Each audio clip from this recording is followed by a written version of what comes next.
your ear holes get vibrated by them vibratins, and then your brain is like, these vibratins mean this vibratin, and so it's all just vibratins. Ash and Zach are super smart. They went to college and learned a bunch of stuff. And Beau and Andrew didn't go to college because that's just the way life goes sometimes. What happens when you put them together and you try to make them learn? Grab your friends, let's listen together on Get Dumped on an Info Dump podcast. Okay, Beau, start the podcast. Andrew's doing it. Oh, sorry. Andrew, start the podcast. Hey everyone, welcome to Get Dumped On. I don't know what that voice was. The Info Dump podcast. Is that Why are you Australian? trying to be Australian? I don't know. I just thought you said that I had low energy, so I tried to do something, and that just came out. I just thought you sounded keep it tired. going. Hey there, Joeys. Welcome to Get Dumped On, the Info Dump podcast. Podcast for friends get together, drop knowledge on each other. drop bears. Ash and Zach. Yeah, they drop their oh God, what else is Australian? Drop bears. Okay, they koala all over. I don't know. Hey, welcome. My name is Andrew. Hello.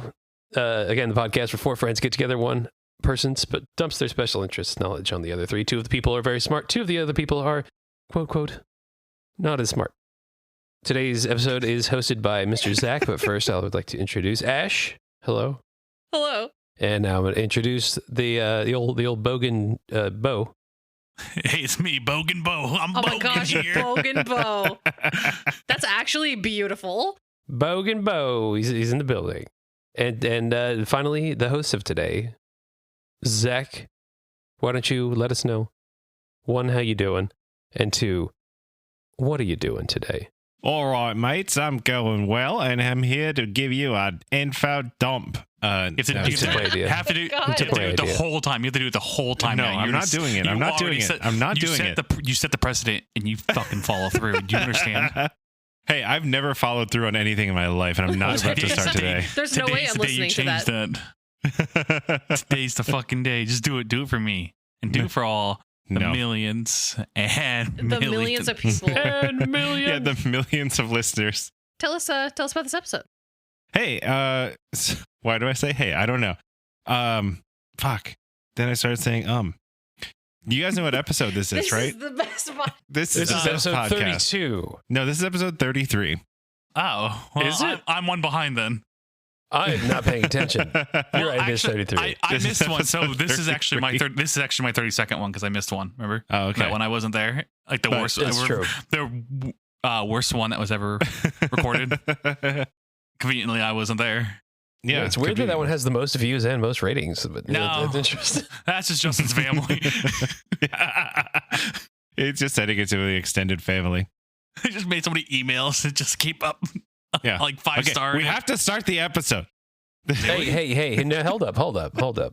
Last week, no, like 2 weeks ago, it took you guys 20 minutes to get all that out of your system. That was all you people forcing me to explain totally normal things that I do. And Andrew harping on the fact that somebody would eat rice cakes for 20 minutes. He just couldn't get past it. Mhm.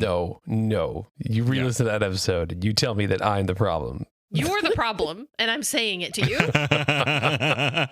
right, Zach. Okay. Please. All right. So remember what I told you guys is that I kind of reconfigured this at the last minute because I realized that episode 33 had to be a special one. So what do you think that this is going to be about based on the fact that this is about episode 33? half of Satan. Ooh. Yeah, 666. Interesting. No, pass. Okay. What if I said 33 and a third? Pass. Okay. This episode's about vinyl records because Pass. it's a 12-inch LP spins at 33 and a third rotations per minute. I did not know that. I also know nothing about vinyl records. Well, strap in, buddy, because I'm going to tell you all about the history of the recording industry up until the end of the vinyl era. Oh, Hey, whoa. Okay. You say, okay, let's get this thing going, and then you just start making stupid sound effects, Okay. dragging it along. That's what it is. Okay. Yeah. Okay. That's That's vinyl. what does a vinyl sound like when it's spinning, Zach? It depends on the record. You Oh, pick a song, give us your best. any song. Yeah. No, Yeah, like just the pick a sound of the actual vinyl spinning, not what's on it. It's kind of like like a bunch record, of pops no and- needle. Yeah. Like Some crackles. when the needle drops, just go ahead and Yeah, give us your best. So you what does it finally sound making like? noises. I'm just trying to get you to make noises now. So No, this is terrible. We have to what actually does a vinyl start. sound like when you drop it on the floor and it does that thing where it spins around and goes, and then finally like gets settled? You know, what does that sound Yeah, like? it sounds like whoa, whoa, whoa, whoa, whoa, whoa, whoa, whoa, whoa, whoa, whoa, whoa, whoa. So it's like a guy who's slowly falling and slipping on something. Yeah, exactly. So this is a topic that is near and dear to my heart. I've been a vinyl record enthusiast, an aficionado, if you will, since I was about 14 years old, and I bought my first record at a antique store on Cape Cod. It was a copy of 2112 by Rush and a copy of Chicago 2. Because I was and continue to be a big Rush head. And Chicago 2 had 25 or 6 to 4 on it, which we were playing in pep band when I was in pep band at the time. Nice. Zach is a big record guy. Yeah, big record guy. I just finished. What's pep band? Pep band? We were the band that would play music during the football games for high school. Nerd. Go on. Yeah. I mean, it was pretty ridiculous. I was a trumpeter, if you couldn't tell by the everything about me. It's nice that you got to play 25 or 6 to 4. That's a fun one. We had really boring stuff It's in a marching really band. good song. It was not fun. We also played the Hawaii 5-0 theme, which was pretty fun. Yeah. It was actually kind of funny I don't because know that song. Can you sing it for me? Yeah. Da da da da da da da da da da da. Okay, I've heard that. Yeah. Yeah. Does it Hawaii start with the drum? 5-0. Okay, sorry. Does it start with the drum? What did you think he said? Zach? Probably. It was a joke. Yeah, joke. probably. Oh, sorry. Does it sorry. like? It's all right, it's all right. Yeah, I think so. The fun thing is that I was getting a bunch of stuff from my parents' house recently. I found my old original Xbox, and you know how they had the custom soundtracks? I had made a CD that had all of the songs that we played during Pep Band and uploaded them to my Xbox to listen to while playing like Project Gotham Racing or whatever. And I found that playlist and I was listening to all the songs. I was like, oh yeah, I remember playing this song. And that was pretty cool. Isn't that a bit like work though? Not if it's fun. Like you're listening to music outside of the music you're supposed to be playing for anything. Like that feels like work. Yeah, maybe. So I just finished re-alphabetizing and organizing my records after we moved. How many records do you own? I have 588 LPs. What about EPs? And EPs I did not count. I did not count my 7 inches. I have fewer of those. Much fewer. I was not really an EP guy. I'm more of an LP kind of guy, but I do have a couple of good ones. I don't know if y'all know this, but moving house with 588 records is not fun. It sounds pretty fun. I would have done it for you for half the cost. Oh, or how much you guys paid. So do either of you have any records? Yes, you gave me a record. Wait, That did you? tracks. Uh-huh. Yeah, it was a copy of Social Distortion's self-titled album. Yeah. I didn't know that. Yep. Do you listen to it? No, because I don't have a record player. We'll talk about that a little bit later on. And Andrew, you have some records in your house, don't you? I do have some records in my house, yes. Most of which were given to me. And there's really only one that I like cherish because I haven't opened it yet. Mm-hmm. What was it? What is it? It is an Act 1, Act 2 pressing of the Deer Hunters' first 2 albums. That's pretty sick. And I got it because my roommate at the time was hanging out with this guy who just happened to be the guitar tech for the band. And I didn't know this, but the band lived 10 minutes away from me. So I didn't even know that they lived in the same state because they're originally not from the state. So one day he was like, I'm going to go pick something up at their house. Do you guys want to come with me real quick? And I was like, fucking yeah. And I walked in and I saw the keyboard player and I was like, hey man, just a heads up. Like, I love your band. I listen to you, everything. Like, I love you. You're great. And he's like, cool, here, take this. And it was a like limited pressing of that unopened. And I was like, are you serious? And he's like, it's my last one. You can have it. And I was like, I will never open this. Hell Thank yeah. you. That's great. See, this is one of the things that I really like about record collecting is because not only is it music, but it's also like an object that can be a souvenir of like a place or a time. And, you know, sometimes like when I'm on vacation somewhere, I'll go to a record store and I'll pick up a record of like a local artist just that I remember, you know, that trip, and it serves, you know, a dual purpose. And the art is usually really cool. Yeah. You know, Like the you've got jacket. that big square foot Sleeve. of artwork, which is pretty phenomenal.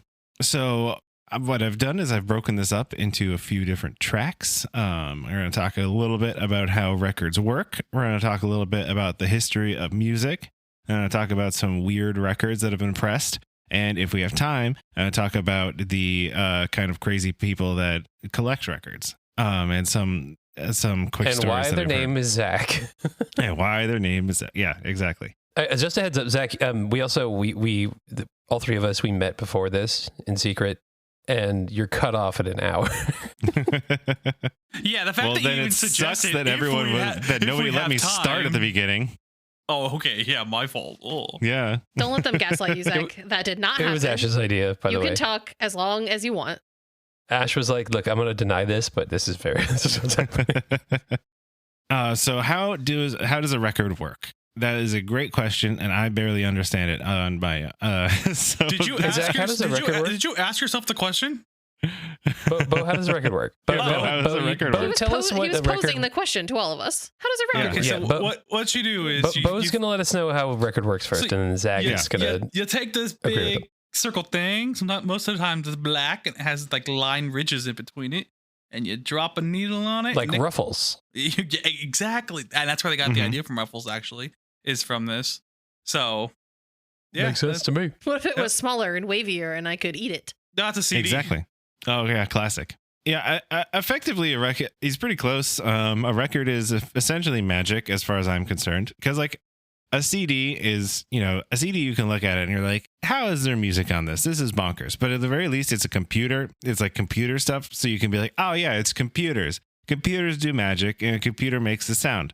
That's great. I can wrap my head around that. But records are from before computers, so it's like, what kind of weird arcane nonsense was pressed into this disc that makes it so that you can drag a stylus through the grooves and music comes out? It's completely insane to me. But essentially what it is that the groove is shaped like the waveform of the music. And with modern records, you've got a kind of side to side action and an up and down action. And that allows for a left and right channel to be encoded onto the record. And so the wiggle up and down and side to side is essentially telling sending vibrations through the stylus, which then get interpreted into music in a process that I'm not even going to begin to attempt to understand, because it's bonkers and magic to me. But what I have looked into and do understand is the process of making a record. And I will tell you about that instead. And when you start to think about the way that a record is cut, it makes a little bit more sense. So you know that sound is just vibrations, right? Goes into your head holes and bounces around in there. And you can hear exactly. Sound is just things vibrating through the air. And then your ear holes get vibrated by them vibratins, and then your brain is like, these vibratins mean this vibratin. And so it's all just vibratins.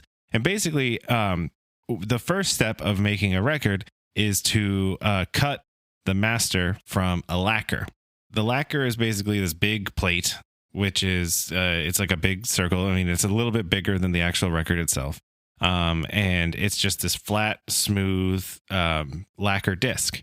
Then you have a special machine that basically etches into that lacquer, and you basically play the music through it, and then the music vibrates the lacquer, vibrates the cutter, and so then as it goes through the lacquer, it cuts at that vibration. Then which then allows you to hear that same sort of pattern when you listen to it yourself. So you start by cutting the grooves into the lacquer, which turns it into the master. Then the master gets sprayed with silver and nickel and put into this chemical bath, which electrochemically plates the lacquer in kind of like a pretty nasty process. But eventually, this kind of coats the master with these metal plates caused by it basically turns into metal plates. You peel those off of the lacquer and you get stampers. So the stampers are these like metal plates that have the reverse of the grooves on them. Then they make a burger out of, and they load the stampers into these big presses. And then in the middle of the press, you put a little burger with a patty that's made out of PVC, polyvinyl chloride, and the bun are the labels that are on the record. And then you smash that fucker and you got yourself a record, baby. And that's how records are born. Isn't that crazy? It seems made up somehow.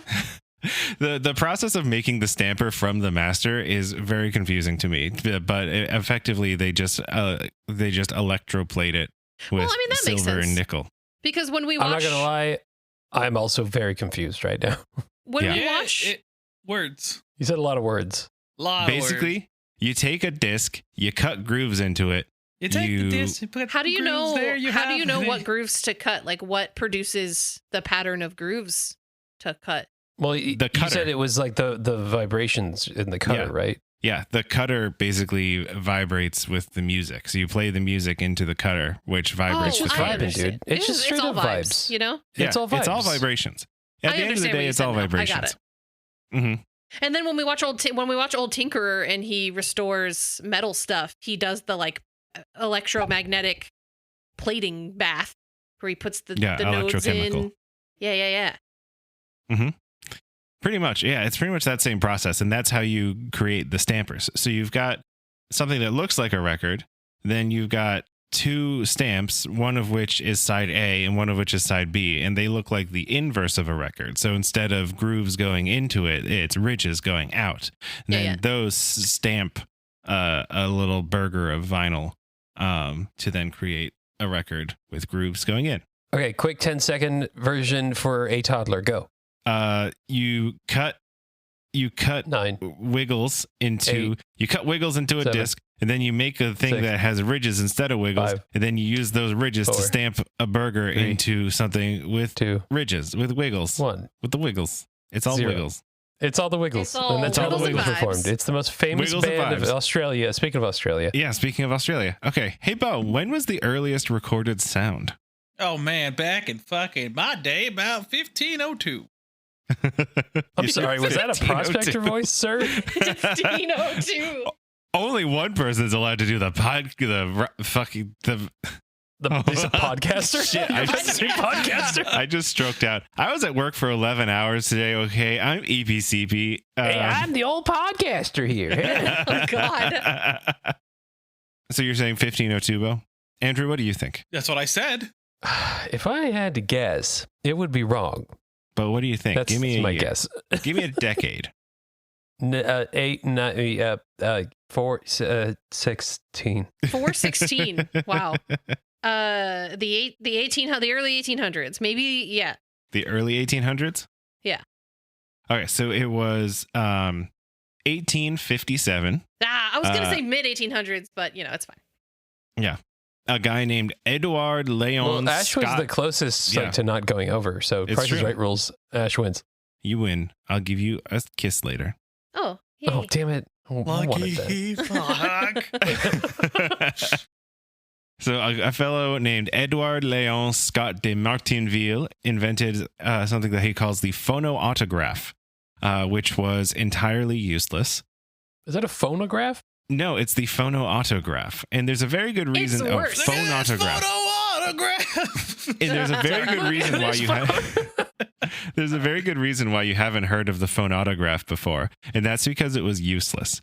So it recorded sound with a bristle onto a lamp black coated cylinder, and there was no way to play it back, and you were meant to read it to figure out what it was. But it was the same thing where it just was recording vibrations, and nobody could ever figure out how to read it, and nobody ever used it, and it was a piece of garbage. He was like, And that's- hey, I did it. It's on there. Yeah.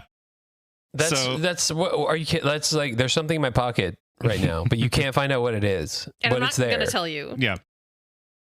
Are you So hitting on the- me? What's in your So- pocket? Scratch that. Forget about the phonautograph. But the real first audio recording. I was going to as in say I don't count that. What's the real But one? it's a funny little story about a stupid thing that somebody invented. The first one was actually 20 years later, when in 1877, when Mr. a good sir, and by good sir I mean real piece of shit, Mr. Thomas Jerkoff Edison invented a way to impress sound waves into a tinfoil lined cylinder, which became the. And then who did he phonograph steal cylinder. that from? Well, he came up with it on his own, but then completely believe that. abandoned it because he didn't like it and moved on to work on other stuff and left people from his company to develop the technology further, and then took all the credit for it. One of these people was Alexander Graham Bell. Big sound guy, Alexander Graham Bell. Wait, the guy who invented Taco Bell? No, the guy who invented the telephone. Oh, I was expecting which somebody... I now use to order Taco Bell. Yeah, exactly. I was expecting somebody to recognize the name. I'm sorry, I expected too much. I knew that name. I was making a joke. We all knew the name Alexander Bell. Making a joke. God, damn it. I'm not that dumb. Big sound guy. You talk through a Oh my phone. God. Electricity's involved. It makes sense. It makes You sense. gave us like no credit. You took the theme song so serious. Well, nobody reacted when I said his name, so I just thought I was giving you a second. And If we didn't if we didn't know who he was, we'd go, "Who's Alexander Bell? Who the Zach, fuck tell is me this all about jabroni? him." I hate this guy because I don't know who he is. yeah, fuck Alexander He sounds like a Graham real Bell. piece of work. Well, he and a couple of other scientists improved it by having it inscribe the vibrations into wax instead of just impressing it into tinfoil, which made it actually like usable with some vague sense of fidelity. But there's a lot of surface noise. These would rotate at a what? Hold up. Okay. Hold up. Okay. Imprinting things into things to read them. Just like A and Assier's tablet. Yes. So the first record was a complaint tablet. Actually, I would love to know what the first recorded complaint audio would be. I would love that. Honestly, it could have been on one of these. They effectively wore out after like 30 plays, but then you could smooth out the wax at home and reuse it. Limited pressing. And so a lot of people would buy a cylinder, play it until it wore out, and then smooth out the wax and re-record it with like whatever. So it could very well be that somebody bought a cylinder, wore it out, re-recorded it to call somebody a bitch, you know? Yeah, there's no evidence. It's essentially audio Snapchat, it only lasts for so long and then is gone forever. Unless the FBI needs to get a hold of it, that's a different story. Yeah. So the advantage of these was that you could home record on them, but they spun at 120 RPM and could hold about. It's very fast and could hold about 3 minutes. Scary. Hold about 3 minutes on one cylinder. And the thing about them is that each one had to be recorded live, like from a source. So eventually they developed a system that could inscribe like 20, 30, 40 cylinders at a time. But effectively, there was no way this was like the recording technology. You couldn't keep a recording and then record it onto these cylinders for distribution. Anytime you wanted to make these cylinders, you'd have to re-record them. Which is kind of bonkers when you think about it. Yeah, you got to do it fresh every time. That's wild. Freaky fresh. Then until in the early 1900s, they could be molded, but for like 20 years, they had to be, and even then there was no like recording other than so the disc. Do we know what they were recording? Mostly opera. Opera was the big thing at the time. So you have a lot of opera arias and classical music, which was like the main, form of recorded music. The disc, however, so this is cylinder, but when you think of a record, you think of a disc, obviously. And these were invented in 1887. And this is the classic gramophone, which was not invented by Alexander Graham Bell, but rather by a guy named Emil Berliner. And so the main advantage that this had over the phonograph is that you could press them and they could be mass produced a lot easier. Some people preferred the phonograph cylinders at home because of the recording, but ultimately the gramophone disc was what won out in the earliest of format wars. The discs were made out of shellac, and they were much noisier, and you would use a metal needle to play them. People like raucousness. So you also had to record the master by getting a bunch of musicians into the studio and like cutting it live.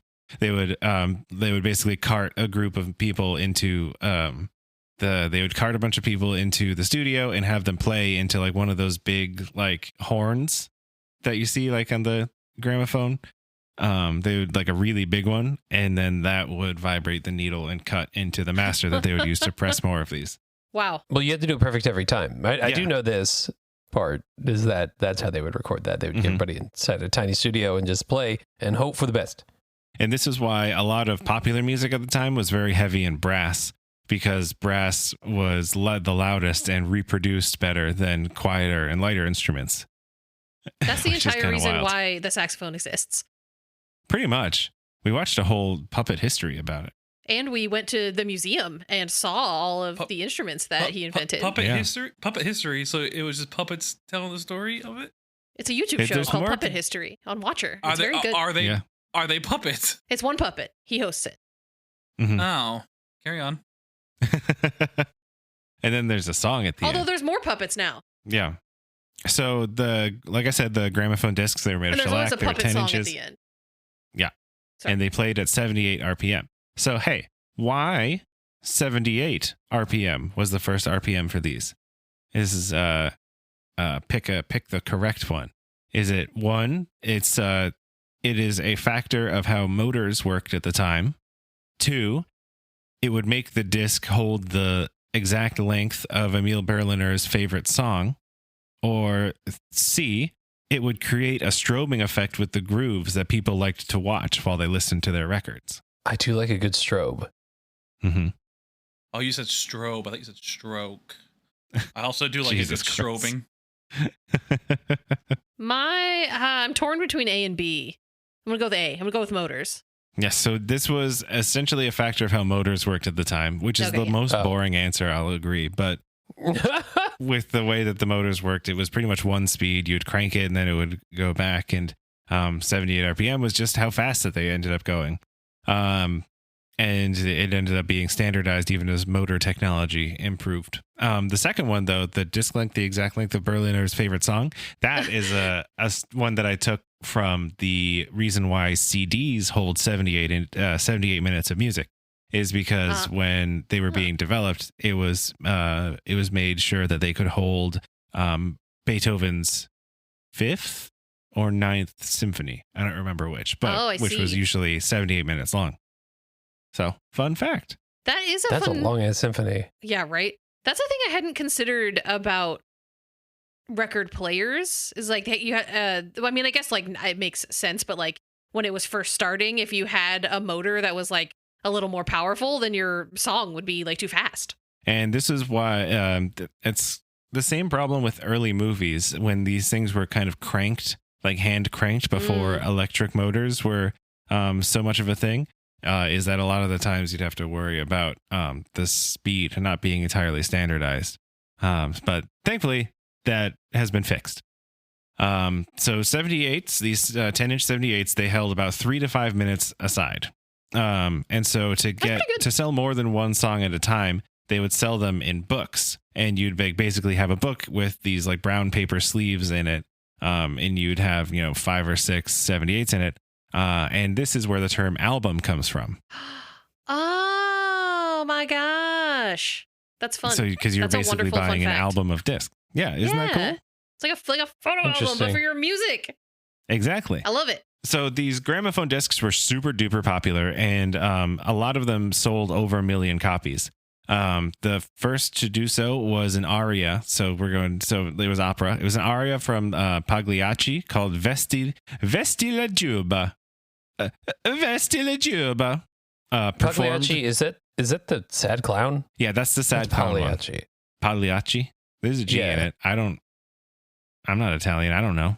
It was a recording performed by a guy named Enrico Caruso in 1902. And fun fact, the master wore out because they were pressing so many copies of it, and he had to go back and re-record it twice so that they could cut new masters because they were selling so many of the discs. Wow. That's so funny. Yeah, because they didn't have like a backup for the master. Magnetic tape didn't exist yet, so they didn't have like master tapes that they could use to make a new vinyl master. So every time they'd have to re-record it live. And I think that's kind of crazy. So like you could press like, I don't know, 300,000 discs from one master, but eventually it would wear out, and then you wouldn't have a way to make a new one. You'd have to get him in to re-record a new one. I wonder how much time it was between recordings. I think it was 1902, 1905, and 1907. Wow. So advancements in electric recording technology and chemistry and all kinds of technology in the early 20th century led to big advancements in recording technology. And so with the advent of electricity became the advent of electric microphones. And this meant that you could start singing softly instead of belting your fucking voice all the time. Or playing your tuba directly into the... Exactly. And so this led to like the advent of like crooners in the late 20s and the 30s. You had people who could actually like sing with nuance. And are you saying that opera doesn't have nuance? Wow. Well, okay. More dynamic range. Wow. Yeah, that's fair. Yeah. We just lost all of our opera listeners. And this kind of advancement in electric microphones is what also led to the popularity of the guitar as a lead instrument. Because you could actually hear guitars over every other instrument now. Then the development of talkie motion pictures led to the advent of being able to put sound on film, which is what made it so that people could blend together pre-recorded tracks, which was kind of like the earliest form of multi-tracking in recording. And this was in the early 30s. Then in 1931, the first 12-inch record was released by RCA Victor. But the problem with it was that 1931 was kind of the beginning of the Great Depression. So nobody really bought any of them. And nobody was going to buy like new equipment to listen to music with in the middle of the Great Depression. And so it didn't really go anywhere. It fizzled out very quickly. And they were made out of a special compound called Victrolac, which was RCA Victor's proprietary vinyl-based compound that they never released the actual formula for, which is kind of fun. And the first recording that he was doing a portmanteau in the 30s. Yeah. And it was Beethoven's Fifth, performed by the Philadelphia Orchestra under Leopold Stokowski. And it was noted that the vinyl-based compound was a great improvement over shellac in terms of surface noise, but it still never really caught on. Columbia Records started again at the process of doing a 12-inch record in 1939, but then we got into World War II, and they suspended it until after. Wow, what? Oh, gosh. Every time I'm reminded about that time, it's just like, oh, God, it was just so sad for so long. Yeah. It delayed the advancement Sorry, yeah, go ahead. It delayed the advancement of vinyl records by 6 years. What were you going to say? Oh, gosh. So, but World War II is usually the catalyst for things of why they're popular after. Kind of like how you're talking about the chocolate chip cookie being like, it's now America's cookie after World War II, because that was how the troops were reminded of home. Mm-hmm. So did this also help the vinyl industry in some way? Yeah, so at the end of it, so not only was it helped because the end of the war meant that, you know, they could go back to focusing on frivolities again, but also magnetic tape used for recording music was developed in Germany right before the Nazis took power, and so they didn't share it with the rest of the world. After World War II was over, the rest of the world got access to magnetic tape recording technology. Wow. which was really helpful for, keeping archival recordings of things that you could then use to press more records, so that you wouldn't have to keep bringing the opera singer into the studio to keep recording new songs. Cool. So the first, And like the Andrew sisters, make Yeah, records for exactly. the Andrew sisters. You and your sister made records? My sisters made records. I didn't. Oh, that's what I meant. Yeah, we I meant to didn't- say we didn't invite sister him. singular, but I said sisters. I messed up. the irony being that you're the only one out of the three of you who's released an album. I'm cool. Yeah. It wasn't a vinyl though, so Mhm. sorry about that. So it's worthless, is what you're saying? Fucking worthless. God damn it. I'm a failed musician. So Columbia ended up releasing the first 12-inch LPs in 1948. And so this is kind of the beginning of an unbroken string of people using this polyvinyl chloride to press microgroove LPs. This is they dropped 85 12-inch classical LPs alongside 48 vinyl 10-inchers. And so the first one to be released was Mendelssohn's Concerto in E minor by Nathan Milstein on the violin, with the New York Philharmonic conducted by Bruno Walter. These discs were really thick by modern standards. They were 220 grams. Yeah, they were. And these days, the premium size is 180 grams. So like when people are talking about like, oh yeah, it's audiophile vinyl, it's pressed on 180 grams. I think the usual is 150 or 160 grams. And so these ones were pretty big, but it's fine. And thus begins the microgroove era, where you could fit 20 minutes of music on a side of a record. Now RCA Victor, they were pissed because they did this first, but they had to stop because of the Great Depression or whatever. And so out of spite, instead of adopting the Columbia LP format for their releases moving forward, they developed the 45 RPM 7-inch record, which was made of PVC and sometimes polystyrene and sometimes acetate. And so these were released in late 1948. These were first recorded in late 1948. The first one recorded was a children's song called Pee-wee the Piccolo. What? Yeah. Do you know the song? Can you give me a little sample? No, I didn't look it up. And for that, I apologize. If you had a guess how the song went, how would you think it would go? Doodle-doodle-doop, I'm Pee-wee the Piccolo. Pee-wee the Piccolo. So Pee-wee is the Piccolo. Pee-wee the Piccolo. Doodle-doodle-doodle-doo. Yeah, because piccolos are small, so that's Aren't why you his just name would be copying- Pee-wee. Yeah. Aren't you just copying what beat is that? I know that beat. That's what you're copying. You're copying that fucking. Oh my god, what's it called? Hey. According to every music copyright thing in the world, you the beats and chord progressions can no longer be copyrighted. So Zach can do whatever he wants. Yeah, it was transformative parody, and therefore it's within Creative Commons. Yeah, Beau. Get out of here with your lawyer speak. I will see. I had a great podcast, guys. I gotta leave. I'm told to get out of here. So. No, you stay here. Stay here. You Hold on, can't go. I really want to know, is Pee-wee is the Piccolo in this scenario? I'm kind of hung on that right now. Pee-wee's the Piccolo. Is the Piccolo. Pee-wee's got to be the Piccolo. I can't imagine a scenario in which Pee-wee is not the name of this Piccolo. Yeah, Pee-wee the Piccolo, he plays you his little Piccolo songs. That makes perfect sense. Yeah. Well, no, but is Pee-wee playing himself? I think the sound probably just comes out of it because it's like or someone plays him. Maybe. Ew, you guys are talking about Pee-wee playing with himself. Is coming out of himself. You guys are gross. Oh, you're the one who's making it gross. You The song ends, but there's a crescendo. There's just all loads. I love my favorite song. That's my alarm clock. What does that sound like? Okay. Can we move on? No. If you want to move on, you just have to keep talking. How would that wake you up? So the first Like, to well, actually be how loud released would that was a load track have to be? called in Pretty loud. March of 1949. The first release was in 1949 in March.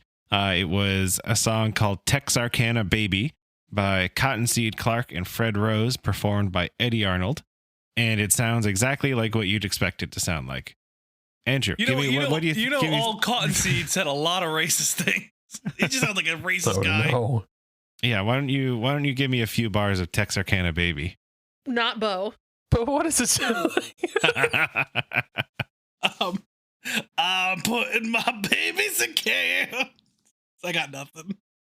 Jesus. Did you Wait, say I'm what was putting it my called? babies again? Yeah, no, in In cans. cans? Yeah, that's how I Oh. interpreted the name. What the With the fuck? Louis Armstrong accent. I'll put Did you my hear- baby. Did you hear Texarkana and think in a can? Yep. Arcan. Yep. Arcana. Put the babies in Arcanas. Texarkana baby. I put my baby in a can. He didn't survive very long. There we go. You got it. There's no oxygen in there, and I don't have a can opener. Jesus Christ. Well, you're not far off. Anyway, I I also knew live in it. Texas. Yeah. so with Columbia pressing Zach now 12-inch knows what it's LPs, like for Ash to be the host, because when we go on these tangents, Zach is usually with us, but now like, Zach is a well, Jason. now if And I it's go so long, shame he's running you out of can't yell time. at me for going long because you Yes, we you're can. not You letting gotta me get control back this on time track. management, baby. Time is money. You are running out of time, sir. So So with RCA Victor releasing these 45 RPM 7-inches and Columbia releasing LPs, there was a battle of the formats, right? But before not too long, the kind of standard that we know today emerged with LPs containing longer collections of songs and 7 inches being EPs for singles. They're so and EP. They're so EP. Long play versus extended play. And basically what happened is that LPs were more expensive. And so they were used for longer genres like classical, opera, Broadway music. And this was seen as music for adults. And they carried a much bigger price tag. They were $5, which in today's money is $5. $60. Huh. Then Huh. 45s were cheaper to make and cheaper to sell. They were 65 cents, which is $7. And so they were easy for kids to buy with their pocket money, and they could carry them around, and the labels could distribute them to radio stations more quickly. And they sold lots and lots and lots of these singles. And so then in the 50s, once rock and roll started to get really popular, rock and roll was really like a singles genre. And 45s just exploded, and you had teens buying 45s left and right. Guns? Back to vinyl LPs though. What was the first vinyl LP to sell 1 million copies? Frampton it- Comes Alive. No, that's Sin- like 20 years from now. I just know that like people, that's like whenever I remember people talking about that back in the day, like everyone had that album for some reason. It was just a I meme used to of, have like, a copy of it a too. I boomer sold meme. it though. See? Beethoven's Fifth Sympathy or Fourth or Seventh. Somewhere between 4 and 7. His Beethoven. Fifth I'm having Sympathy. options. Was it A, Elvis Presley's debut self-titled LP? Was it B, Calypso by Harry Belafonte? Or was it C, Songs for Swingin' Lovers by Frank Sinatra? I did say Frank Ooh. earlier. Going Frank. Oh, Show me Frank. Elvis was before Frank? Same time. Same Right? time. No, same time. I'm going Elvis. I'm Elvis going- was like huge. I'm going Frank. 'Cause he's I'm got that going sultry with voice. B because I haven't really heard of it, so it's probably that one. That's true. It's usually the one. It was B. It was God Calypso damn by it. Harry Belafonte. Frank started before Elvis by like a pretty wide. Yeah, Frank I started knew in the 40s or so, but they were contemporaneous for a while. Elvis's first album was released in 1956. I'm pretty sure 56, I think. And Frank's was released in 46. Yeah. Well, Songs for Swingin' Lovers came out was an LP, released in 55, I think. But Calypso was released in 56. So these are all, and this is the album that has Deo, the Banana Boat song on it. Oh, wow. What The what? staying Yeah. power? Yeah. You don't know that, Andrew? Daylight Deo- come and me one go. Oh, okay. Oh, Yeah. I didn't know I that didn't either. know. I've honestly, I've never I didn't Oh, know that was I- one a real song and two had a name. I Yeah. just got dumped on. I just got dumped on.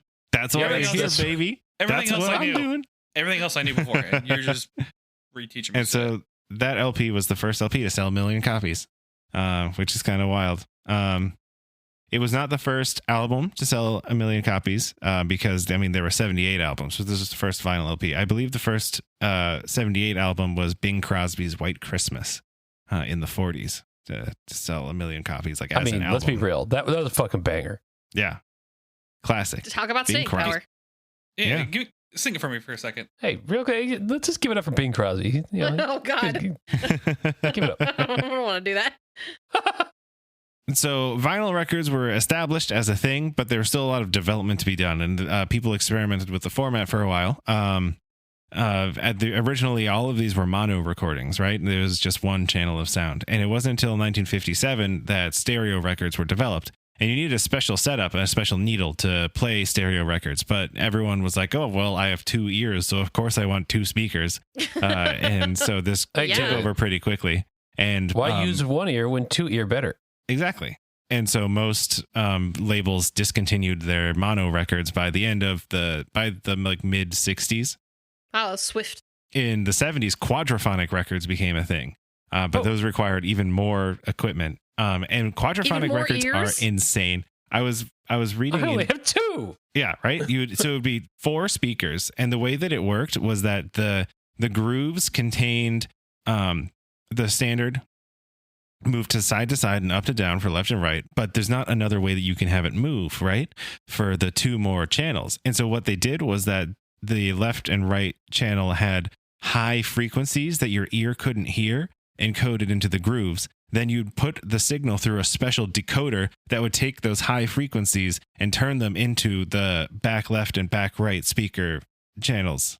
Is that fucking nuts? No. What? My brain. So like they would if you could listen to quadraphonic records on stereo equipment because the quadraphonic channels were out of your range of hearing. And then it took special equipment to turn those to capture those signals, tune them down to a level that you could actually hear, and make them on parity with the front 2 channels, and then you would get a surround sound record. Wow. So is it could dogs listen to it without the special equipment? That's a great question. You know, I heard there's a rumor that one of the Beatles albums contains specifically contains some like dog whistle, like super high pitched sound that only dogs can hear. But I don't know if that's real, but maybe. So when stereo records became a thing, there was like a bit of like a teething period where stereo records kind of sucked. I have a copy of Elvis's second album, which was stereo, and this was an album that was recorded in mono, and then they separated it into stereo, but it's awful. And like the left channel sounds like it sounds like the left and right channels are fighting with each other. It's horrible. Oh, speaking of horrible, Beau, could you sing the song from Elvis's the hit song, the number 1 song from Elvis's second album, please? I know everyone knows it. Mm-hmm. Hey, wait, nothing but a hound. That's all you got. Oh my God, why are you singing at such a low register today for everything? I'm working out the throat muscles. Okay. Okay. That was great. Yeah. I said, speaking of horrible, I retract that statement. That was fantastic. So moving on, so at this point in time, most records that were released, most LPs were pretty much just a collection of singles, and artists weren't really playing around with the format, and not like in popular music. They weren't taking advantage of, a 20-minute per side, 40 to 45-minute album. It was mostly just like, hey, here's all of my singles. There's a couple of experimentations with it in the 50s, and largely Frank Sinatra's album, The Wee Small Hours of the Morning, is credited as being the first like concept album, where all of the songs are about stuff that you do late at night when you're Frank Sinatra. Well, wouldn't you say like, isn't that kind of what albums are like now though, where if it's not a concept album, it's just a random bunch of singles that they hope hit? Exactly. So this kind of started the concept started the concept of like the album as an album. But then it was in the 60s when the Beatles released Sgt. Pepper's Lonely Hearts Club Band. That was the first like super hyper popular concept album that people recognized as a concept album, and that really kind of overhauled the entire recording industry's conception of the like vinyl LP as an album. And that kind of starts what like people like music historians refer to as the album era. There's like, we got to do this now. Yeah, I posted a meme about this the other day, and it was like Sgt. Pepper's, like it's considered like one of the best concept albums, but the whole concept of the album is that we are a band and we sing songs. It makes sense. But they're a different band. Oh yeah, because they're British. Yeah, right. Like, From Liverpool. I know that we are a band, but this is a different band. They're just cosplaying as a band. So as you know, this happened, and then techniques for cutting records developed. So you had things that would, you had you had better mastering techniques where the soundboards could have like more tapes at a time.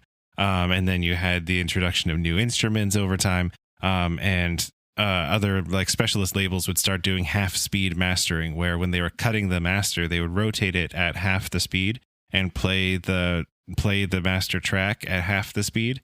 But then when you played it back normally, it would play at normal speed, but the process of half mastering it would give greater fidelity to the music, which is fun. That's and fun. So the music industry was going up and up and up and up. And in 1973, 280 million LPs were sold, which is cool. That's a lot. Vinyl, starting the bad times kind of started towards the late 70s. Vinyl LPs had, there's always some kind of competition. This is not disco dying, but this is disco becoming popular. So LP sales started to decline in the late 70s because disco was a resurgence of the single-based genre. So people weren't buying disco LPs, they were buying disco singles. And disco was like the big fucking thing for a bunch of years. And people stopped buying LPs and started spending all their money on disco singles. Disco killed the LP star. Yeah, so that's disco kind and of, punk. honestly, that's sort of what's happening now. But I mean, people aren't buying things anymore because obviously like streaming changed everything. But at least when it comes to the music being released, you're seeing a lot more singles nowadays than entire albums. Yeah, album releases just aren't where it's at. For like, there are a handful of artists that still, when they put out an album, it's an event. But a lot of stuff is mostly just put out in singles. I say as I am currently writing an album right now. Oh, I mean, people still like albums. There's still people like me. I primarily listen to music in album form. I like albums, and I mean, there's most rock bands still do albums, but in pop music, there's except for it's the all about the single, baby. Yeah, it's all about the single, baby. Except for Beyonce. Except for Beyonce and Taylor Swift. If you sell, that's a whole different story. Like, the difference between someone releasing a good song and God, essentially, they are God. Yeah, LP competition had been around for pretty much the whole time.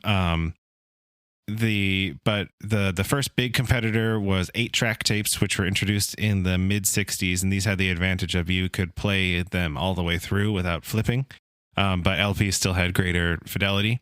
Then cassette tapes started becoming popular in the late 70s, early 80s, but the introduction of the Walkman in 1979 led to cassettes taking up a bigger and bigger and bigger and bigger portion of music sales, because now you could take your favorite albums on the road with you, baby. I got my Walkman and my cassette tapes. Were you allowed to run with the Walkman? Yeah. No, so the police were always looking at you. They're like, okay, that's a Walkman. Like, stop it. Oh, no. Slow down. He's getting faster. Sir, stop. Please walk. Please walk at a normal pace, sir. Sir. So CDs really started taking off in 1984.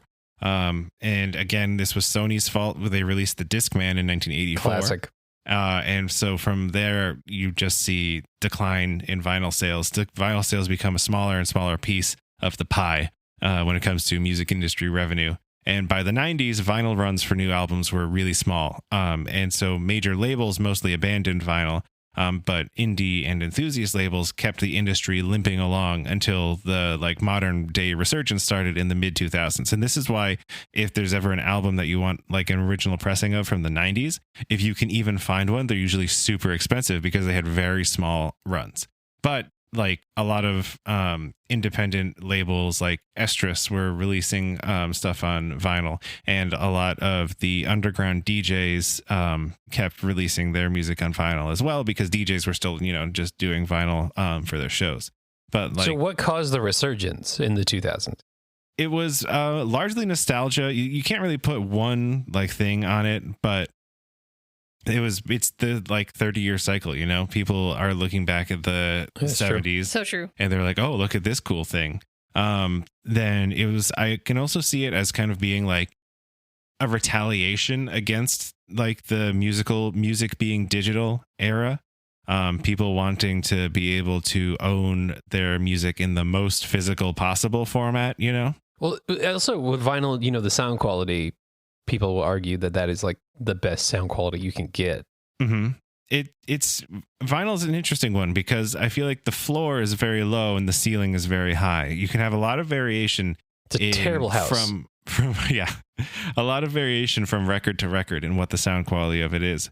But like a well-pressed, well-engineered record that you keep clean can sound amazing compared to digital audio, especially when you're dealing with lossy audio. Like if you're giving me 128 kb per second MP3 and you're telling me that it sounds good, I'm going to fucking kick you out of my house. Just a heads up, that's what we render this episode.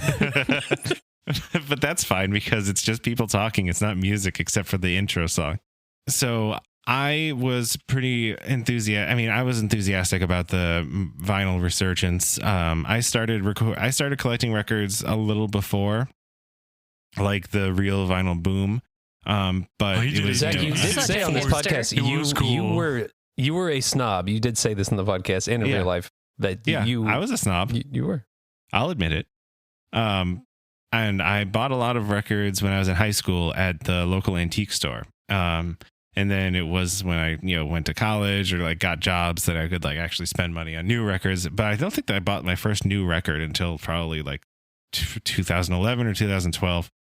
I don't remember what it was, sadly. But my peak was probably, I was like the most all in like 2013. And back at that time, if you'd asked me if the vinyl like industry was still going to be going strong in 10 years, I would have thought that the bubble would have burst by now.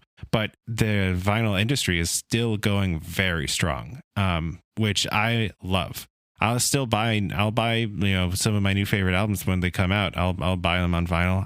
I bought a record last week. It was great. So as a vinyl snob yourself, though, or former vinyl snob, maybe a little snobby still. I mean, I'm still snobby about stuff too. We've all got our snobby stuff. If you come at me with some dog shit tacos, I'm going to be very mad at you. But if like that white people shit, but if you walk into someone's home and they say they're a record enthusiast and you walk in and they have one of those like record players from Walmart that everyone had that one time, That like looks like it's in a case, like a little an old briefcase. radio or something, Yeah. or in the briefcase one, do you judge them without any external speakers? Like, do you judge them? I keep it to myself, but I do judge them in my head. The problem with fine. those You can judge 'em. all-in-ones, the problem with those all-in-ones is that you can't adjust the weight on the tone arm. And so they're usually set. Just the weight on the tone arm. What's that? What is that? So the tone arm is the part that actually contacts the record, right? And what you need to make sure is that you balance the tone arm so that it's giving you it's like contacting the groove fully, but not so much weight that you're digging into it. And so these all-in-ones, they'll usually be set to have a very heavy tone arm. And so they chew up records. They're actively damaging people's records, like more so God. than a properly set Why are tone people arm. talking about this? It's like when And you it's a get an ear problem. piercing from Claire's and they use the gun and they just like ram it through your ear hole. And it's like, this is just Mhm. bad. This is just bad because it's And a lot of the This is times mutilation. the tone Yes. arms are aligned badly and they'll jump out of the grooves. And then people say that, oh yeah, just put a penny on top of the head of it. And it's like, What? that's making it even worse. You're just digging into it more. So follow-up Yeah. question for you, Zach. You've been to my house, and there's one of those briefcase ones sitting upstairs right now. Yes. It's my But wife's. I'm So you're trying saying to- you judge my wife. Yeah, but I like your wife, You so I son don't of a let it bitch. affect my opinion of her. I keep I'll it to tell you how many myself. times she's had that. She has records sitting in a record player and a very cool record case. That Ask me record how many case is times so that I've cool. seen that thing turn on. How many many times have you seen times? it thing turned on? I don't even think it's plugged in. Putting your wife on blast right now. Our 5-year anniversary of meeting each other is this weekend. It's a and I've good never thing seen she that doesn't thing listen to turn this on. podcast, right? She doesn't even know who you guys are. Okay, cool. She thinks I'm down here working.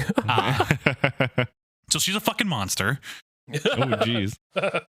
So, yeah. The big sellers these days are who you would expect. The biggest selling record last year was Taylor Swift's Midnights. And a large part of this was also the fact that they put out 5 color variants of it. And so people were like, there are people who were buying like, oh, I'm the biggest Swiftie. I have to buy all 5 colors of this record. Well, yeah, I mean, again, she's essentially God right now. So Is that like, what, yeah. is that what Taylor Swift sounds? Is that what Swifties sound like? Yeah, she's like, "Hi, Taylor." I'm the Some biggest of them. Swiftie fan. That's what Taylor Swift sounds like too. She's I do like- I'm Taylor Swift. I do like colored records. They're fun. Yeah, I do like colored records. I'm going to talk about those in a second. Yeah, you're I running out of just want time, to- sir. I just wanted to say, this is your fault, Beau. How so? Because How so? you kept me from starting at the beginning. Oh, I'm sorry. Did I stop you from talking? Is that Yeah. Classic Zach speed round. 3, 2, 1, go. now? I'm not going to do that. Instead, I'm going to keep you guys Oh. hostage. So last year, I will leave. I will let you know right now. I will leave. last year calling the police. was the first year in 20 or 30 years that vinyl sales surpassed CD sales, which is, I think, less Well, yeah, of because a who uses CDs anymore? yeah. I think This it's is less true. of a thing about it's less of a like, wow, CDs are selling. It's more of a wow, CDs sales have fallen so much. My son, See, my son, saw, essentially, it's like a VCR now. my son Yeah. saw the eject button on my screen on my truck, and he's like, "What is that for?" I'm like, "Well, let me tell you of a simpler time." Dude, I don't even still have a have CD CD player in my I still car, have CDs and in I my didn't car. even realize it until like a year into owning my car, when someone gave me a CD of their band, and they're like, "Listen to this," and I was like, "I literally don't have a way to listen to this right now." I still burn CDs for my car. I couldn't even plug it into my computer. I don't have a CD drive on my computer. Yeah, I don't have a CD drive I on my don't have a computer. CD drive The on my only- computer. I can't tell. There's not a CD drive in this house, and I was so like, I still haven't listened to my friend's music, and I feel terrible. Get it on Spotify. I still have a CD player in my car, and it doesn't have a. I had to buy an external Bluetooth thing that connects to the aux input, and now my phone doesn't even have aux anymore. And so if I don't feel like taking my phone out of my pocket, then I'll just listen to CDs. And so I still have a CD drive on my computer, so I can burn CDs to bring out to my car. You do? I do. I like Huh, listening to you're one of the CDs few. in the car. I enjoy it. Yeah. It's good because you can just turn it on and the CD plays. You don't have to like pick a song on your phone. Yeah, I remember you guys used to send the yearly end of the year CD out, Yeah. and It's fun. I didn't. I didn't have a way to listen to it. Can you bring that back? I would like to listen to your Well, now they do Yeah. a playlist. that Yeah, they'll send transition out, right? into Spotify playlist. I don't want that. I want a CD. It's Can I have a easier. CD? I'll send you It's a CD. definitely easier. I'll send you a cool, CD. Cool. I'll burn you last Sure. year's mix. I'll send it out. I appreciate you. So It's just Taylor Swift's Midnights. Just buy that CD. I think Midnights was fine. I've never listened to it. There's still like drama these days. A big problem in the vinyl industry right now is that there's only there were only two surviving places that make the lacquers that are used to create the masters. And one of them was in Japan and the other one was in California. And the one in California had a fire in February of 2020 and hasn't recovered. And so Japan's factory is the only place that makes the lacquers for masters, which still get cut and plated at pressing factories usually and mastering studios. But this is just one place that makes all of the lacquers for every record sold in the world. Wow, we should get in on that lacquer game. Yeah, right. There's 18 vinyl presses in the United States. In 2021, Wait, what? Yeah, there's 18 That places seems that like press vinyl. incredibly low. Yeah, and so it's very easy for them to get clogged up. And if you are trying to buy, They're all bricked up. if you try to buy records from indie bands, they'll usually be delayed. In 2021, Sony ordered 500,000 copies of Adele's album 30, and they wanted 20 lacquers, each with 4 sides because it was a double record. And they just clogged up the system real bad. And it was like I ordered the Bog Wizard Frog Lord split, and it was delayed for like 6 months because of fucking You're like Adele. emailing with them. You're like, why? And they're like, Adele. Yeah, it's all Adele's fault. And then Just the call crazy Adele. thing is that they drastically overestimated how much we're going to sell. And then all of these copies of 30 were then clogging up the clearance racks. You could buy them for like $3, but like whatever. So I guess I shouldn't even bother getting into the part about gimmick records, because we're already so long. Well, I but mean, was yeah, gonna talk like about gimmick colored records vinyl. are cool. Like they all come in different colors and cool Yeah. stuff, and So, but they still work like Do you records. think colored vinyl is a new or an old phenomenon? The whole thing Like, is the what do you- whole industry is What do you new. mean by new? By new, I mean, like, do you think that it's something that it became popular, or like, do you think it's an innovation of the last 20 years, or do you think that it is an old thing? I mean, I've only ever seen it in the last 20 years, but I also wasn't looking before that. Sure. The end. Yeah, it's an old thing. So polyvinyl is clear, it's transparent, and so to make it black, they add carbon to it. So really, it can be any color that you need it to be for any point in time. And So the why first is the standard that one black? Is just because carbon is easy to get? it's because the science behind it says that the carbon it's less conductive. It reduces the conductivity of the vinyl, which means that it actually has less static and it attracts less Ah. dust. I see. You can make it whatever color that you want. And RCA's first batch of 45s were actually color coded. They had green for country music, yellow for kids music, red for classical, orange for R&B and gospel, blue for semi-classical instrumental, whatever the fuck that is, and then blue with a black label for international music. Oh, that's fun. That's kind of fun. And my oldest colored vinyl is a red copy of Hemispheres by Rush, which was pressed in 1978. So that's fun. I like that. A lot of records are pressed that do fun things with grooves and weird stuff with grooves. There was a Monty Python album released in the 70s called Matching Tie and Handkerchief, which had 2 parallel sets of grooves. And depending on where you put down the needle, it would give you a different recording on that side. So like side A had 2 completely different tracks. And it's Wow. you would have to like if you just casually put it down, you'd get a different one each time. And I think that's kind of fun. Pretty fun. I like that. Yeah. Sometimes they'll press things into records. You can have like a clear record. Third Man Records, which is Jack White's record label, did a reissue of Dope Smoker by Sleep, and they pressed a pot leaf into the record. Wow, that's cool. Yeah, which is kind You of can fun. get your ashes pressed into a record after you die, yeah? What? Yeah, that's and that it would be a black record because of the carbon from the ashes, right? There was also a Would band. we eventually wear you out? Yeah, I mean, I wonder. Hey, Beau, if you had your ashes pressed into a record, what song would you have it be? Pee Wee Pickle. Pickle. There's also one I saw. I can't remember the name of the band, but they pressed their piss and pubic hair into the record. Oh, God. Why? Stop it. Well, No. didn't Kiss used to do that with blood too? On their, Yeah, on their Ki- record? Yeah. It wasn't a record. Kiss mixed their blood into the inks that were used to print their comic book. Oh, That well, I'm an doesn't idiot. seem Sorry. safe. Yeah, it's the same thing. That seems like you could commit crime with that. It was a band called Seems like they need to take a Aeohippus, blood and pathogen it was class. a single called "Getting Your Hair Wet with Pee." It was pressed with it had their pee in it. I don't like and that. that's gross. I don't want to end on that, so let me do one last thing. Which of these is not a real format of vinyl? A flexi disc, a Dynaflex, or a Texaflex? A Texaflex. I was going Texaflex. Texaflex too because it sounds like it's Yeah. like fake Texas. Yeah. Yeah, you're right. Texaflex is the fake one. Flexi discs are cool. Flexi discs are singles today. that are pressed on very, very thin plastic, and you can have the grooves pressed into it. And these were usually used as promotional stuff, and you could find them in magazines or in cereal boxes. And they are super light, and so you'd have to put a quarter down on them to keep them from actually in place while the groove plays them. They don't sound Wow. very good, but they're cool. And I have a couple, and So they're that's great. like when somebody's in the parking lot and they give you their CD or their mixtape. They would just like put these little discs and everything. Yeah, pretty much. Like if you picked up a copy of like Rolling Stone, they could have a promotional flexi disc in it to like promote a band.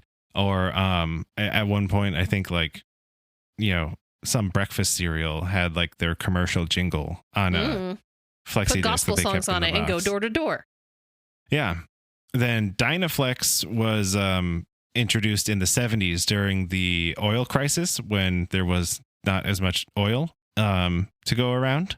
And so Dynaflex is a very thin record. It was only like 120 grams. And they said that because it's so thin, it's like better at something, but they actually sounded worse. And they were basically a way of cost cutting and making records with less plastic in them. And they were very flexible. So How do you feel about records being a part of this planet's desire to ruin itself with by mining all of its natural resources? I'm sad about it, but I'm also sad about it.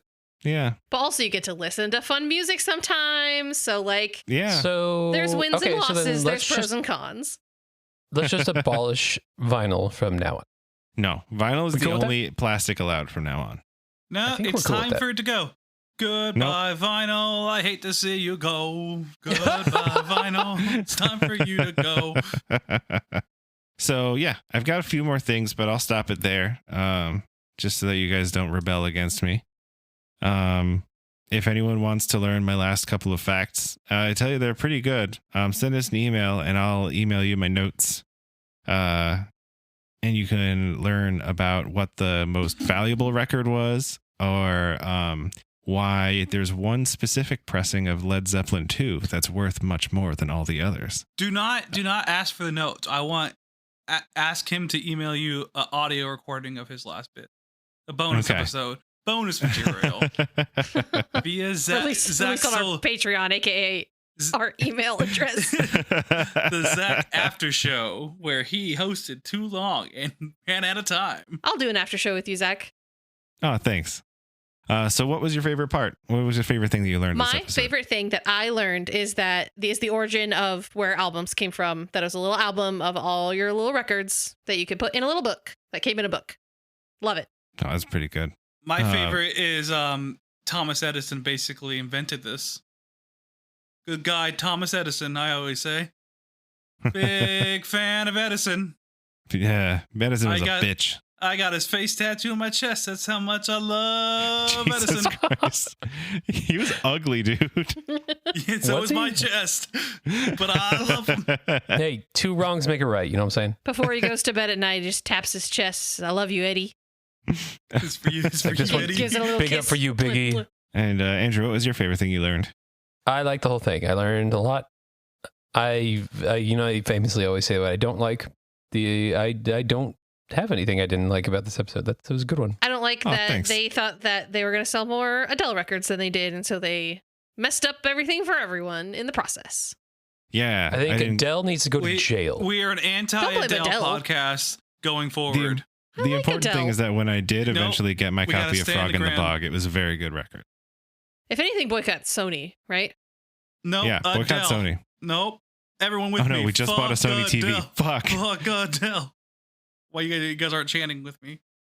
Please. Nobody wants I to, hate Bo. being- Nobody agrees Fuck with you. Maybe Adele. you should stop. Fuck. Fuck Adele. Oh, look at I'm the crowd's encouraging going him. mild. Did you?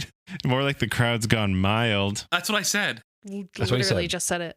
Oh no. Edit this out. No. Zachy's not listening. All right, bye. No, wait, come on, wait, we didn't say, wait, no, we don't know. We didn't do our thing. Hey, thanks What? for listening. You, everybody Oh, out there, everybody out there, in the podcast world. I don't have that accent down at all. Get, Wow. get the Australian man. Come on, take it for a second. What's your linchpin, right? What's your anchor? Oh yeah, the stone. Oh my god, my brain. Wow. What the hell? stone? The She's talking touchstone. about That's stone. what I was trying to get. The touchstone. The phrase that you say to get it back in your accent that you can say real good. Shrimp on the Oh. barbie. There you go. I did it for you. Outback steak.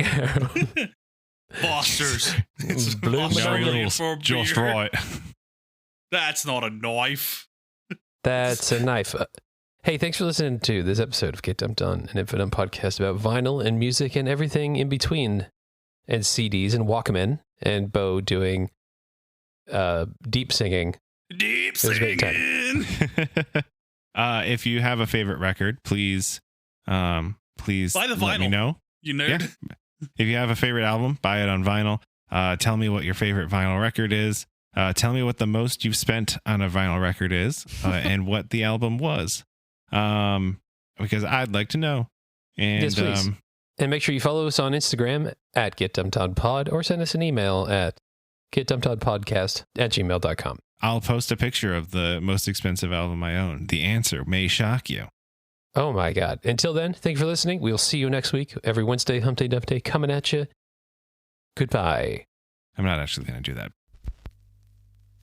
Ash and Zach are super smart. They went to college and learned a bunch of stuff. And Beau and Andrew didn't go to college because that's just the way life goes sometimes. What happens when you put them together and you try to make them learn? Grab your friends, let's listen together on Get Dumped on an Info Dump Podcast. Bye. Bye. Okay, bye. Thanks for coming and listening to the podcast. It was so nice to see you. Bye. Goodbye.